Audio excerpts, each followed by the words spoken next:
patients at a very high rate when the study started.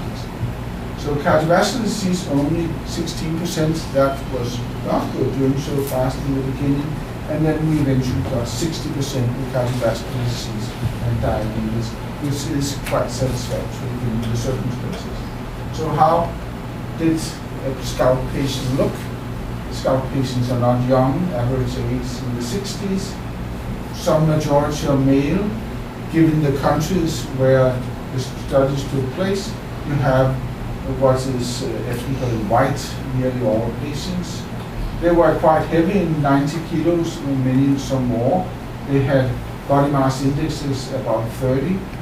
They had large waist, and they had sort of, on the average, normal blood pressure. But quite many patients had treated hypertension.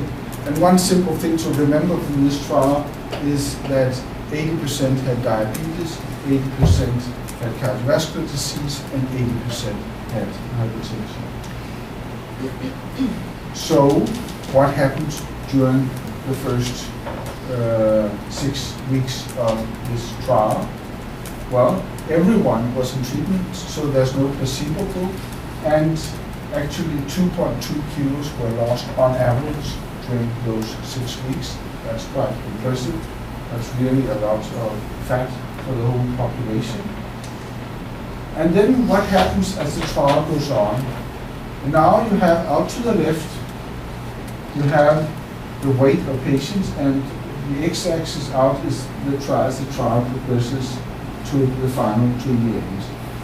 And what you see first is that there's a short line, which is called placebo response from registration studies, that was dragged out of multiple studies where you had a lead-in period and placebo.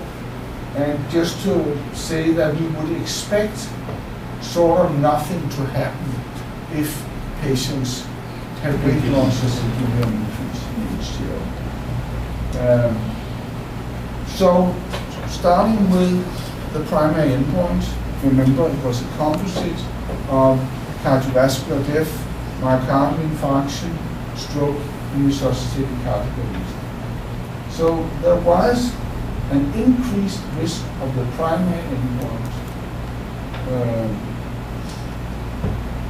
which was driven by non-fatal AMI, second line, non-fatal stroke, whereas there was no difference in cardiovascular death or in all-cause mortality.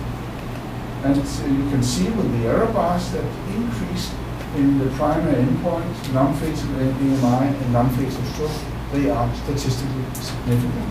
It's a large study, 10,000 patients, so this is something we can rely on. This is a real finding. That was a surprise to us. But also somewhat surprising, it appears to be driven only by non-fatal events. There's no increase in mortality, which actually is possible because you would expect the mortality to increase when there are more infarctions. We did not find that.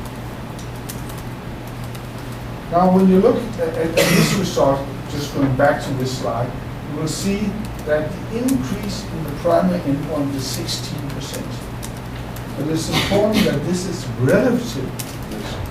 If you look at it in absolute term, you will see here that over the course of the trial, some 10% of patients had the primary endpoint.